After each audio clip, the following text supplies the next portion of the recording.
जय श्री कृष्णा मित्रों, मैं प्रियंका स्वागत करती हूँ आपका जीवन और आध्यात्म में। कैसे हैं आप सब?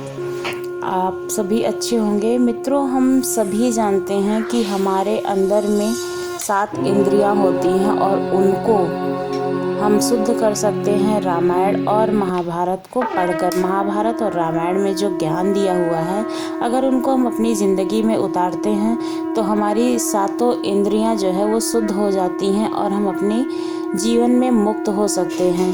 हमें हमारे जो आत्मा है अंदर की, मतलब जो जीवात्मा है, उसका परमात्मा से मिलन हो सकता है। इसी तरह की बहुत सी कथाएं भागवत में कही गई हैं और उनको हमें सुनना चाहिए, समझना चाहिए, अपने जीवन में उतारना चाहिए। उन्हीं कथाओं में से मैं एक कथा लेके आई हूँ, 7 गांठ का बास। तो चलिए कथा को सुनते हैं। किसी गांव में एक गोकर्ण नाम का ब्राह्मण रहता था। उसकी कोई संतान नहीं थी। उसकी जो पत्नी थी उसका नाम था दुधली। वो बहुत ही रूपमती थी और उसको लगता था कि अगर वो संतान को जन्म देगी तो उसका जो रूप है वो उतर जाएगा, यानी कि वो रूपवती नहीं रह जाएगी। इस वजह से वो चाहती नहीं थी कि उसको संतान हो। लेकिन पंडित गोकर्ण बहुत परेशान रहते थे संतान के लिए। एक बार वो किसी वृक्ष के नीचे बैठकर चिंतन कर रहे थे और सोच रहे थे कि उनको संतान रत्न की प्राप्ति किस प्रकार हो।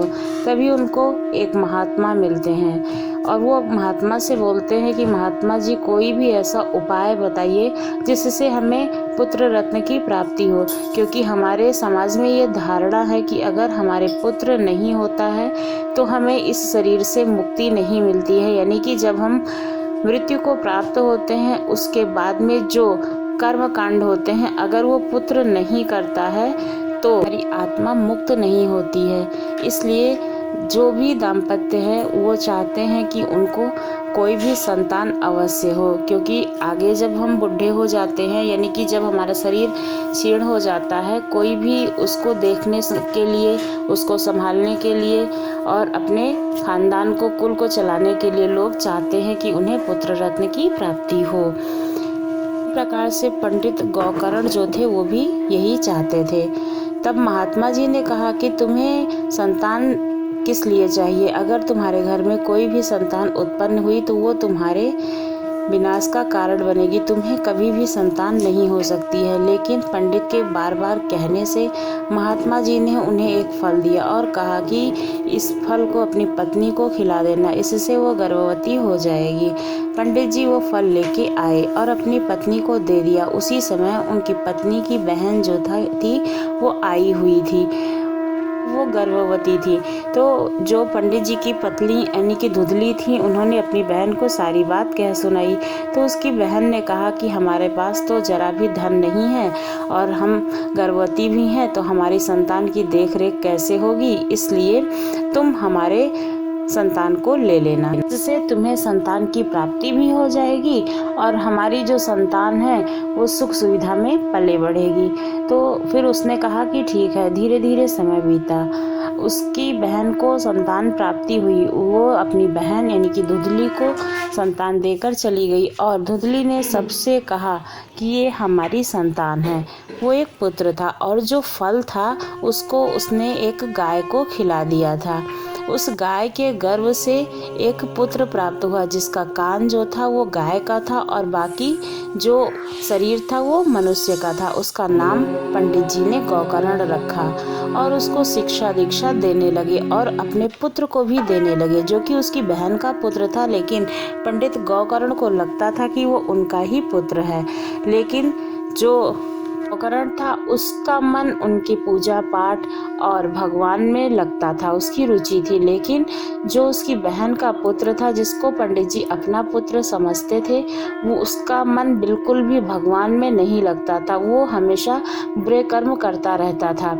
इसकी वजह से पंडित जी को बहुत ही बुरा लगा और उनको लगा कि हमारी बहुत ख्याति हो रही है संसार में। इस वजह से वो उस जगह को छोड़कर चले गए और फिर धुधली भी मृत्यु को प्राप्त हुई और जो पंडित जी का पुत्र था वो अपना कुकर्म करता रहा, जिसकी वजह से जुए खाने में वो एक दिन जुआ खेल रहा था और वहाँ पे वो हार गया और उसके पास धन संपत्ति नहीं थी जुए वालों को देने के लिए, जिसकी वजह से उन लोगों ने उसे मार डाला। और अब वो भूत योनि में पहुंच गया क्योंकि उसने कोई भी सत्कर्म नहीं किया था। लेकिन जो गौकर्ण था वो अच्छे काम करता था, कीर्तन भजन करता था। एक दिन क्या हुआ कि वो कीर्तन करने के लिए उसको कहीं जाना था, लेकिन उसने सोचा कि क्यों ना वो अपने घर जाए जहाँ पर उसका जन्म हुआ था। वहाँ पे एक दिन रुकता है, फिर दूसरे दिन वो दर्शन करने के लिए जाएगा। तो वो उसी जगह पे आ गया जहाँ पे उसके भाई की आत्मा तड़प रही थी। वो रोने लगा और अपने भाई गौकर्ण से कहने लगा कि मैं प्रेत योनि में आ गया हूँ, मैंने जो बुरे कर्म किए थे उसकी वजह से मुझे ये सज़ा मिली है। तब गौकर्ण ने कहा कि ठीक है, मैं यहाँ भागवत कथा का पाठ करूँगा और तुम यहीं पर सुनते रहना, तुम्हारी मुक्ति हो जाएगी। तब उसने कहा कि ठीक है। वहीं पर एक बांस गाड़ा हुआ था, वो उसमें घुसकर बैठ गया। अब गौकर्ण ने कथा प्रारंभ की। सारे गांव के लोग कथा सुनने के लिए आए। जैसे ही कथा का पहला दिन बीता, वैसे ही एक गांठ जो बांस की थी वो फट गई।